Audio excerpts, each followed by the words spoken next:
And we are waiting. We are live, hopefully soon, very soon. Says we're live, so I'm going to assume that we're live. We are live. Bonsoir, mesdames et messieurs, and welcome back from the world premiere of Tiny Tim, King for a Day, here at the Fantasia Film Festival, the virtual Fantasia Film Festival. I want to give a quick shout out to our friends at CJLO for the great music that you had just before the slideshow, before the film. Huge thanks CJLO, because a radio station like CJLO is definitely one that plays Tiny Tim every so often, and it is a great thrill, a great honor to host the world premiere of this movie. It is my favorite of this year's lineup. I was just telling these guys that, and I'm not just telling them that because they made the movie. Genuinely love this film. And so please welcome the film's director, Johan von Sydow, and the film's producer, Justin Martell. Hello.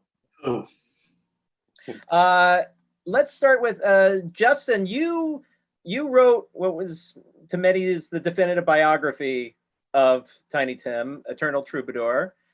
And so how did an American writer and a Swedish filmmaker get together to make the definitive Tiny Tim documentary? Well, I think Johan should maybe answer that, because I think he found me. And it was one of those things where we met in 2012, and it was he was often in America on other assignments, but he would say to me, I'm going to be in Chicago, I'm going to be in LA, who should I interview? And I would say, yeah, you should talk to this person, that person. And that's kind of how it got started. Yeah. But yeah, Johan would have to answer exactly where it came from. I just stumbled across Tiny. I hadn't heard about him until I made a film about a guy who loved him in the 60s. And I immediately felt, wow, I want to see the film about this guy. And I started cruising the internet, and it didn't seem to be a film. And I read about a crazy guy who was writing a biography about him. So I contacted him. So that's the start. Well, that was one of the questions I want to ask was, did Tiny Tim make it to Sweden? I mean, was he as popular overseas, or was he as popular in Sweden as he was, briefly here in America? But I guess not really. No, not at all. He was never here, and he was never. I mean, I work at the National Broadcast Company, and in our archive, he isn't even mentioned in the 60s or 70s, or never. So he was not a figure here. Although they do have in Sweden a term, a category, I believe, and Johan, correct me, it's called Funkadelica, and it basically translates to very strange American music. And Tiny Tim would fall, I think if you travel in Funkadelica circles in Sweden, you'll get to Tiny Tim. Yeah. This is the first time I've heard of Sunkadelia, and now I want to know everything there is to know. Google it. I think there's a magazine, and there's also a club Funkadelica in Malmo, I believe. I am booking a flight to Sweden when things get much better over there, and here as well. Johan, you said before there was no definitive documentary, but there's no shortage of footage. This is a man who really, as the film attests, attracted, even in his early days, he attracted a lot of people like Jonas Mekas, D.A. Pennebaker, to film him, to record him. And so, and even going all the way through to the end, I mean, literally to the very end, his death is on camera. There was seemingly hundreds and hundreds, maybe thousands of hours of footage to go through. And some of it, of course, is you have to get him on Laugh-In, you have to get him on The Tonight Show and Marrying Miss Vicky. But just, let's talk a bit about going through all of that and finding, what did you find that you had never been seen before, and what did you find that surprised you within all of that footage? I mean, the things that I like the most are a few private Super 8 shot or Super 16 from the stage, is it Philadelphia, Justin? Yes. Yes, and they are so intense and so personal in the style, but also, of course, Bob Dylan's private footage that I got from his manager. Wow. I just happened to find his email address and asked, and he said, "Yeah, you can use it." So that was great. there was that, and then Johan, you also got to the footage of Tiny at the hog farm. Yeah, which was tremendous. that was Way with Gravy who set us on track for that one. And that was another thing is the really incredible interview subjects that you have in the film who, it's not just you went and got a bunch of fans. You got a bunch of people who knew him. They worked with him. But more importantly, they really respected him. They really admired him. And that is one of the things that really sets this apart is, it's not like just a fan lip service. Oh, wasn't this guy great? I mean, it was really kind of misunderstood. Even in his time, even when he was popular, he was still seen as a novelty. But to these people who are very serious people, Jonas Mekas was a great artist. Wavy Gravy was, really one of the top, singer-songwriters of his time, and they loved and respected him. Was it difficult to get these people at first, or did they come on board very, very quickly? Oh, I would say everybody, when we got in touch, they all said, yeah, that's possible. I'd like to talk about him. There seems to be a core of Tiny Tim that everybody, all of those people anyway, loved and felt was genuine, and this is a real artist. And then there was like a surround things that weren't that serious, but there was a piece of Tiny that was really an artist that they respected.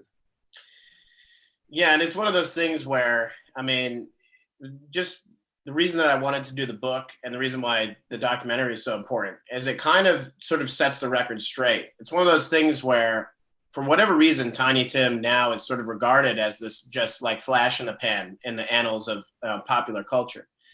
In reality, and while maybe, the mass audiences at the time who saw him on Laugh-In and The Tonight Show maybe saw him as the butt of a joke who would come on TV every now and then. But he was actually respected and revered by his peers and within the rock intelligentsia. And again, it wasn't mocking or shallow flattery. I mean, like, the New York Times and Life and Rolling Stone all raved about God Bless Tiny Tim. I mean, this was, it was not a joke. I mean, even in the documentary, we had the clip of John Lennon saying Tiny Tim for president, Tiny Tim for queen. And it's funny, but he's serious. It's not a joke. I mean, there's a reason why the Beatles and the Rolling Stones showed up to see Tiny Tim perform at the Royal Albert Hall. And speaking of great artists who owe a debt to Tiny Tim, getting Weird Al. When I heard Weird Al was doing the narration, I was like, "Oh, I don't know. Are they trying to do something wacky with this?" But absolutely not. I think his narration is really just one of the strong suits of the film. He does a terrific job. And so let's talk about getting him involved and also, working with him and I guess sort of directing him, so to speak, in the narration. Yeah.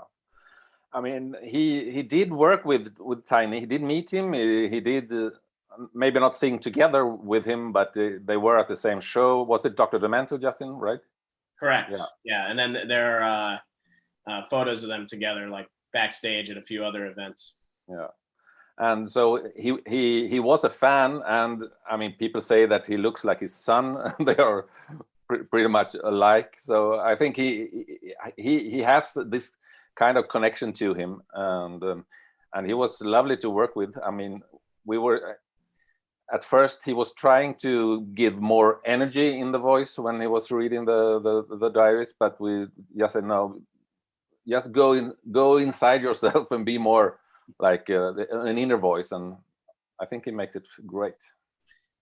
And there's also really funny, if you look on his Instagram, when Weird Al got a hold of a picture of him and Tiny Tim together, he posted it and said something like, here's proof that me and Tiny Tim are in fact not the same person.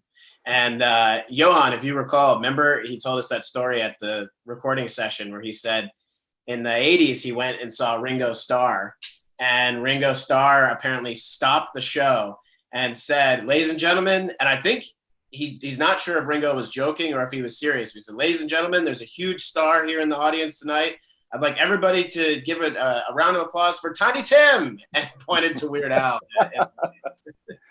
But wasn't the story that it was after 96? Tiny was dead, I think. Is that because I thought he said it was in the 80s, but I could. Okay, maybe. And you spoke to his reading those diaries. Let's talk about getting access to them. Justin, you had them, you used them on your book, right? Correct. Yes. So yeah, the diaries were interesting. I mean, Tiny certainly wrote them to be discovered and found later, because there were some people who, at the time my book came out, kind of said, well, is it in poor taste to publish, his private thoughts in that way? And I would say 100% not, because they are totally written as a historical document for somebody to find later. And he was a bit of a narcissist in that sense. So yeah, when I think it was 2013, I had actually already written the first complete draft of my book. And I was contacted by the son of one of Tiny's managers, Joe Capelluzzo, Jr.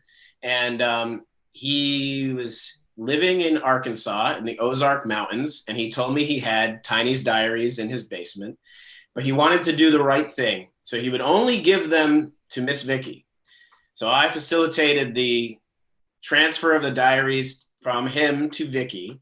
And then Vicky called me and said, so we have two options here. Either I can have a bonfire with these diaries, or you can buy them from me. And she didn't gouge me. She gave me a very fair price. Okay. And I said, let me send you a check. And that's where the diaries came from. And speaking of Miss Vicky, she doesn't appear in the film, but she gave you guys an interview. Was there a specific reason why she didn't want to be interviewed on camera, or was it just a timing issue? She's just, it's one of those things where she got married to Tiny Tim when she was 17. She's at this point now, she just says she spent most of her life, it's been longer that she's been without him than she was with him, and that she just wants to move on with her life. So she'd just prefer not to be on camera or really be directly involved. I should also take this opportunity to mention, I should have mentioned at the beginning, we welcome questions from you guys, from the audience. You can just text them in to the chat. I have a question here from Gabby Brown asking when the film will be released in the USA. Do you guys have a distributor? Do you have a release date? We had the release date for like early September, but then they postponed it. So I don't think there is a specific date right now. I hope November. Have you heard anything more, Justin? Yeah, I mean, it's up in the air just because obviously of the COVID situation. So I think it's going to be one of those things where it is going to do theaters in major cities, New York, LA, Chicago, pretty much the second that theaters reopen. And who's releasing it? Juno Films. Oh, sweet. Okay. Who surprised you the most, when you were making the film? Was there anybody who came to you with stories that you had never heard before, stories that you wouldn't told when you were writing the book, stories that were completely new to you when you were interviewing these people? Yes. You can start, Justin. The whole process of writing the book was a discovery. I mean, I interviewed over 100 people for the book, so there was that. And then, of course, it's one of those interesting things where the two projects totally complement each other in the sense, and I'm sure people who have read the book and then watched the film, you see that Johan was able to interview people that I was not able to interview directly. That they took him much more seriously than they took me, namely Richard Perry, and then of course Tiny's daughter Tulip, who they're quoted in my book, but they don't appear directly because I wasn't able to arrange interviews with them. But yeah, I mean, the whole entire thing was a discovery. 8 years in the making with the book, and 8 years in the making with the film. Wow. I have a question from anonymous attendee. They don't want to. It's a good question. I don't know why they don't want their name in there. What's still unclear is whether or not Tiny Tim's stage presence was a persona, or whether that oddness was his everyday reality. Can you shed any light on that? I think I that's Johan. I would guess I would guess that it was a persona that became himself. He in the end, I guess he couldn't separate them, but I'm not sure. What do you think, Justin? Yeah, I think basically, I mean, I think something that Miss Sue, Tiny's third wife and widow, actually once said to me, because I'd asked Vicky, what did you call him privately? She said, I called him Herbert. And then I said to Miss Sue, what did you call him privately? And she said, I called him Tiny. He was Tiny. By that point, there was no separation. So I think to what Johan said, that yes, it was an act that eventually just became him. And also talk a bit about the fans. Obviously he ended up marrying one of them, but did you guys make a concentrated effort to seek out his fan base? Did you get some footage from fans? I mean, like some of that footage, of him in the later shows or him at the circus. What's the fan reaction been so far? I would say that there's a big anticipation for the film. I couldn't guess how many people there are out there that really still loves him, but I think there's a lot. Well, there are, and it's interesting because I manage the official Tiny Tim social media pages, and I will get from time to time images from. I mean, you actually see tuned in here. We have some of Tiny's Russian fans here. There's a growing Russian fan base. There's a young fan of his in Poland who I think like almost daily draws a new picture of Tiny Tim. And I'll get messages from like girls in Mexico City, young girls. They'll say, "This is my bedroom," and it's photos of Tiny Tim printed in all over their bedroom. And that may seem abnormal to some people, but I think I mentioned this to Miss Sue, and she just said something like, his ability to seduce, continues even in the afterlife, or something to that effect. Yeah, she said that she gets letters, I mean, every week from young girls, young women who are obsessed with Tiny, who wants to know more about him. And Johan, go ahead. No, I was gonna say, so I do my best to just try to keep everybody together. I mean, I think it's, he's always had a small but really enthusiastic and hardcore dedicated fan base. And that's why all of those things that you brought up, such as like circus footage, just all the home video stuff, all of that exists because fans along the way said, no, we need to actually document some of this stuff for posterity. And that continues now. So try to keep everybody together, keep everybody informed as to the latest Tiny Tim news. And yeah. And is there going to be, are there going to be additional like new music, like uncovered music, or some of the stuff, some of the footage maybe, I know, for example, the horror movie he did came out on Blu-ray a few years back. Yep. But do you know, is there going to be more Tiny Tim coming because of this film? Well, so yeah, I mean, for the last 10 years or so, we've been working hard to unearth and release things that didn't make it out when Tiny was alive. So actually, Richard Barone,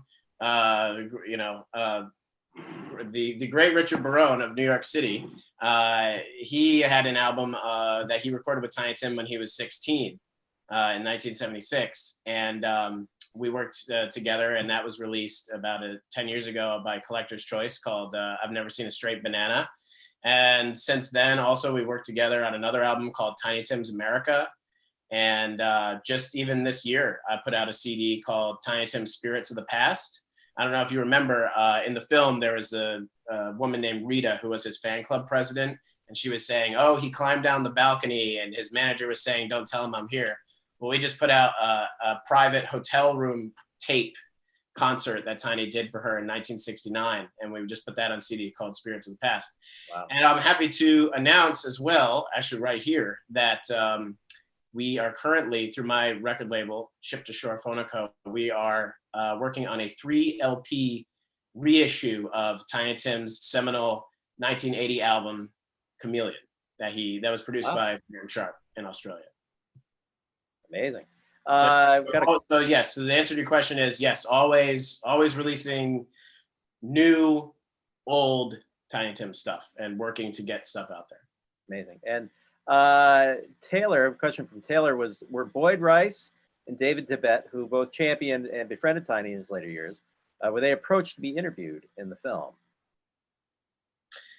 Well, I mean, they were certainly aware of it, and we did speak about it. But it's just, yeah, it is one of those things that just didn't come to be. I mean, there were a lot of people that obviously would have loved to have had in the film, and both Boyd and David Tibet are accounted for in my book.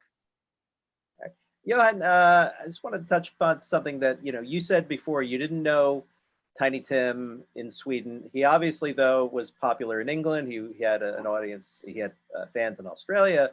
But do you feel kind of a responsibility to the rest of the world, to getting the word out? Where Tiny Tim didn't travel, maybe maybe in Asia, maybe in Japan, maybe throughout South America. Do you feel like this is something that is going to get people involved in Tiny Tim all over again? I hope so. Yeah, I hope so. I mean,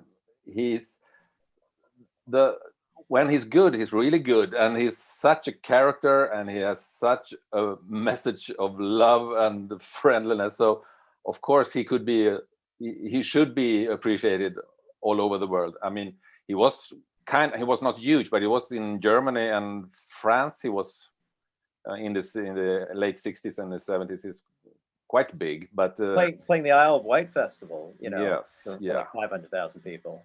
Yeah. And I was thinking about what surprised you.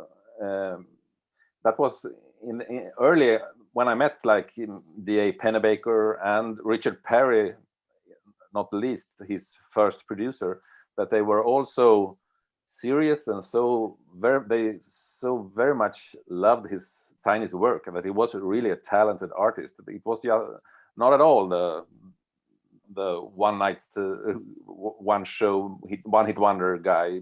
They all Richard Perry was he's like a huge name, and Tiny's debut album is one of his favorite albums. So that was amazing to understand. And that's something that I think the film does a beautiful job of bringing across. Is he was very much part of that wave of the 60s of not just peace and love, but also just acceptance and openness and experiment, an opportunity to experiment and try new things and bring new things to the forefront. And I think you guys did a terrific job bringing that out, because this is something that, as we get farther and farther from it, that spirit of the 60s, we tend to kind of forget. And, was that something that for you guys, as you were doing this, did you find yourself feeling a bit more okay with the world? Well, maybe not okay with the current state of the world, but realizing that this sort of thing, peace and love, these are not actually silly ideas, that this is a real thing that Tiny Tim genuinely believed in, and those who believed in him believed in as well? Absolutely. I love that feeling, and of course it's also it's not only good. There were of course like people also say that in the 68, 69 with the Vietnam War, there were fightings all over the place. Yeah. So we needed Tiny Tim to be that good spirit and talking about love. So exactly. Yeah. I think it's a perfect time for Tiny Tim to come back. I think that, as George Schlatter, producer of Laugh-In, said in the documentary, that the world needed a Tiny Tim. I think the world needs Tiny Tim right now. So I think that the timing is perfect to sort of bring him back. It's actually also worth pointing out, talking about dates and farther we get out from things, that actually on the 29th will be the 50th anniversary of Tiny Tim's historic performance at the Isle of Wight Festival. Oh, wow. Yeah. And I think the 50th anniversary of his wedding is December, if I'm not mistaken. Well, we already had it in 2019. Yep. Oh, it was last year. I'm not mistaken. Yep. And as we wrap up, I also have to take this opportunity to mention, Justin, you are involved in another film that is playing Fantasia virtual. You want to take a moment out to let everyone know about that? Sure. Yeah, on the 29th, please tune in to the movie that I produced, working with actually my longtime mentor and collaborator and friend, Lloyd Kaufman. I produced in 2018 the film #Shakespeare's Shitstorm. And I would say it's switching gears from Tiny Tim, but I don't know. I think they actually kind of complement each other. And that will be Lloyd Kaufman's, legendary auteur Lloyd Kaufman's take on Shakespeare's The Tempest. So what could go wrong? And please tune in on the 29th. And that screening is US and Canada. It's not geo-block to Canada. Yeah. Yes, very important. Good to know. Justin and Johan, thank you both so much. Please let us know more when the film is opening. We want to be able to spread the word. And you guys have, like, is there social accounts for the movie? Is there like a Facebook page? Yes. Account, all that? So please, everyone, we encourage everyone to please, if you like the film, take this opportunity to talk about it on social media, follow them on Twitter, follow them on Facebook, and so on and so forth, because a small film like this needs this kind of support and needs this kind of word of mouth. So we want to take this opportunity to thank you both so much for coming. Thank you for letting us have the world premiere. And thank you, everyone who watched. And we hope that you stick around. We've got a lot more films coming up. We've still got another good week and a half or so. We have Shakespeare's Shitstorm. We've got a lot of other films. And so please dive in. We thank you for coming. Thank you for being here. And bon cinema. Thank you all very much.